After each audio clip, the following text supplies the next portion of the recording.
Oh, goal! To some, this is just a casual game of basement hockey between father and son.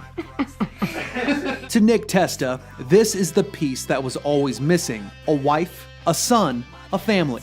The start of the journey to where he is now is framed in his parents' basement, a collage of his first band. We were called the Gary Coleman Orchestra. Nothing was serious about it. We weren't good by any means, but we were fun. It's the same kind of vibe that I still do now.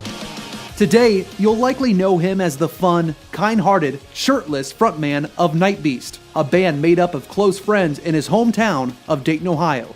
What got you inspired to play music?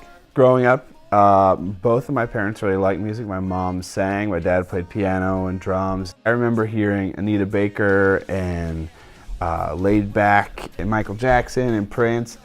All of that growing up was always around. Music was always around, and I always thought it was real cool. In the early 2000s, Nick and so many others with a passion for music would become part of a movement, an underground culture in Dayton's music scene. In high school, a friend of ours said, you have to go to this place on the east side of Dayton called the Knights of Columbus Hall on Burkhart Road.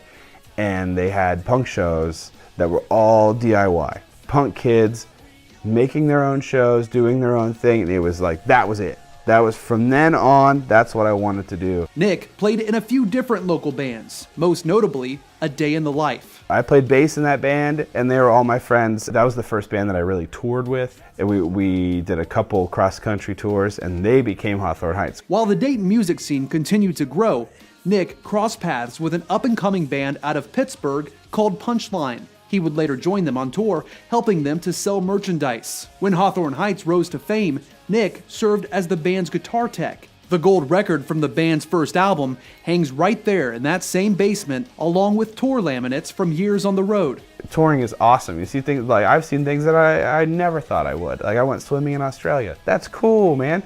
But it's so hard to develop relationships, be it romantic or friendship or anything, or just keeping up with my friends. While settling down back home in Dayton and playing shows with Night Beast, he would meet his now wife, Jamie. I met her at one of my shows. I called her out because she wasn't paying attention, so I called her out on stage, and she has not let me forget that at all. Meeting her was the catalyst for me to stop touring because I desperately needed something with roots. The two got married in Nick's parents' backyard. And then Harvey comes into the picture, right? Yeah. How's that changed your world? A lot, in every way.